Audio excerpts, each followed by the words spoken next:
Hey guys, Maggots here, and today I'm back for r/PettyRevenge day number 14. Even though in the video for yesterday I said day number 10, ignore that. It's supposed to be day number 13. My brain just didn't work that day, I guess. Today I have four different stories for today. Where are they? Here we go. First up, teacher baked a pie in front of her class of young kids, then kept it for herself. No problem, you won't be eating it either. Growing up, we often used to pick blackberries around a popular public park/quarry. One weekend, when we were very young, we were interrupted by a teacher, Miss W. "I'm sorry, but I'm going to have to take those," she said. "My friend lives in that cottage at the edge of the quarry, and the residents have priority." Now, we had full bags, lots of scratches, and we weren't inclined to let them go without a fight. But to our surprise, my mother smiled meekly and said, "I'm sorry, here you are." After the teacher left, she told us why. Malicious grin.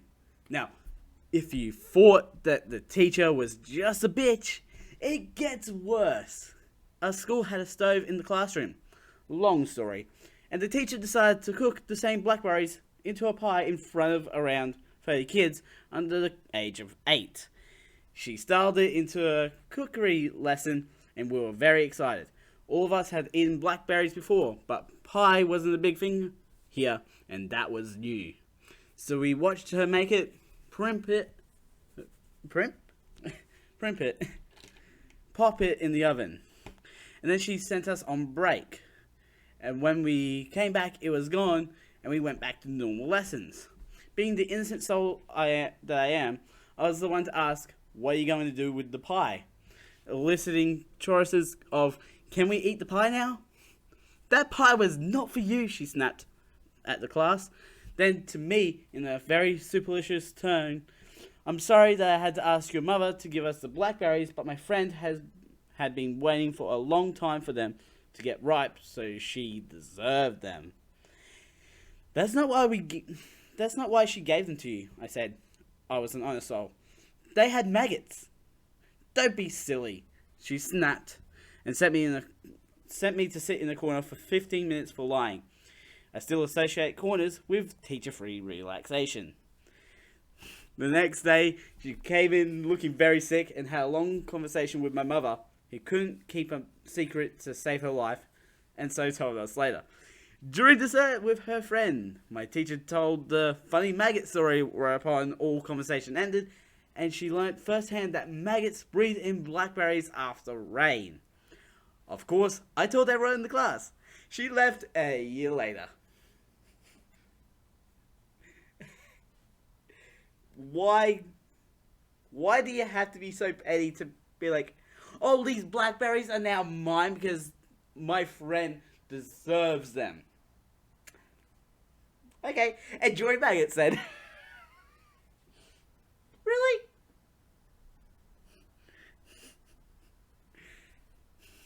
Oh, this was in Ireland as well. Just reading the edit. Pretending to not speak English after we ask you to move your car off our property? Fine, we'll do it ourselves. On mobile here, Dad just told me this story tonight. Before my parents divorced, we lived in a free-house neighborhood. Our neighbors to the left of us were friendly, and we got along with them well. Our neighbors on the right, however, were different. It was rented out to multiple families, one of them being an Asian family with 7 cars. This is relevant. Always conflicted with them, from 24/7 house parties to trying to break into our cars. Why are your neighbors trying to break into your cars? The family always caused trouble for whatever reason. Dysfunctional and probably in debt with how many cars they had between 4 people. There was a particular tree on our property that my dad always parked his car under. It was obvious and known that was my dad's spot. One evening, my dad comes home to find the Asian neighbors had parked their car in his spot. A dead car they didn't use anymore because they probably couldn't afford to fix it. So they decided our property was the best place to leave it to rot. My dad knocked on their door and asked them to move it so he could park, but the gentleman at the door said in a thick accent, "Sorry, no speak English, no speak English," which was obvious bullshit. My dad was not amused. He told him, "Alright, just move your car or I'll call someone to get it towed." 2 weeks go by and the car is still there. 3 weeks. They still haven't moved the car. My dad gets fed up. They may have 7 cars, but that didn't mean they could park on our property. My dad decided to take matters into his own hands. He rented a tow truck and waited for the family to be out of the house. Hooked up the car, and drove it out to a random parking lot in the shopping centre nearby and left it there. Next day, the neighbour came by. "Hey man, do you know what happened to my car?" Perfectly English, not a trace of an accent at all. Surprise, surprise. My dad played dumb about it. "I thought you couldn't speak English." "Sorry man, I don't know what happened to your car. If you moved it though, thank you man, I appreciate it." A neighbour couldn't do much because he didn't have any proof my dad did it.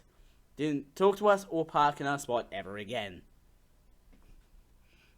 Just brilliant karma. It's like, "Oh, you're gonna pretend not to speak English to me. Okay. I'll take your car and put it somewhere else just for you."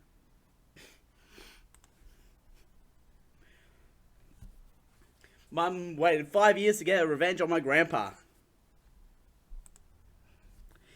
This is a funny story my mum always likes to tell. Back on the year 1997, some days after my sister was born, my parents decided to visit my dad's hometown to show my grandparents their first grandchild coming from my dad. They were in love with the little girl. During the time my parents were there, Mum and Grandpa were left alone, playing with baby sister and talking to each other, and it went like this. "Mum, she is so pretty. She looks like me." "Oh, don't worry about it. They'll grow out of it." This was obviously a joke, but my mother never forgot it. Then, after 5 years, I was born, and again my parents went to visit my dad's hometown. This time showing baby me and my grandpa absolutely loved me and said, "Oh my god, look at him, so handsome, and he looks like me." To which my mum, not losing the opportunity, replied, "Oh, don't worry, they grow out of it." They both laughed at it. My grandpa knew it was exactly what he said to her 5 years before and remarked on how she returned the favour to him. Just a little harmless fun revenge from my mother. Hope everyone reading this is having a great day. It's like 5 years in the making, you are. And fires it off. The perfect revenge is not harmful, it's a joke.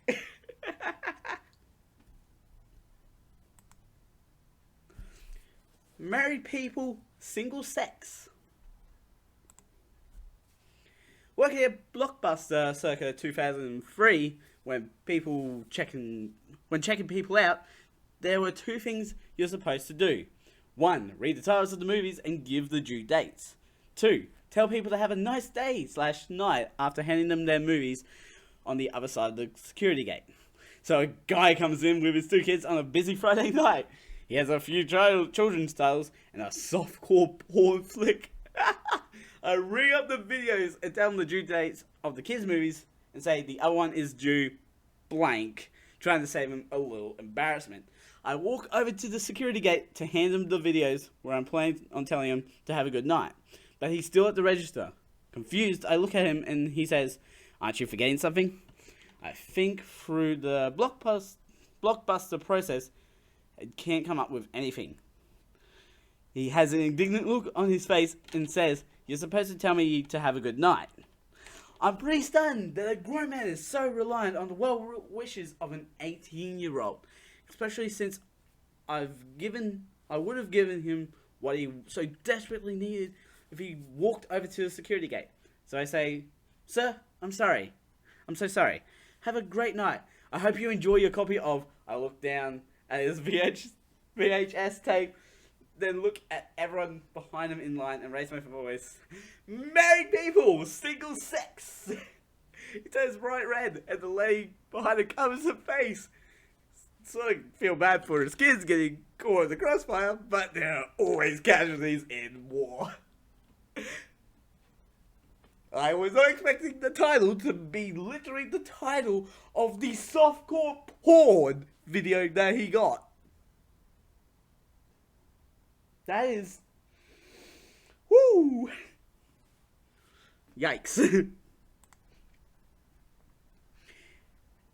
And I guess I'll end this episode here for today. Links will be in the description to my main channel and also the channel you're on right now watching this exact video that has links on the video to the playlist and last episode, which is episode 13, not 10. Don't forget to subscribe and hit the notification bell so you know when next video comes out. A ding, a ding. And the Mad Scientist out.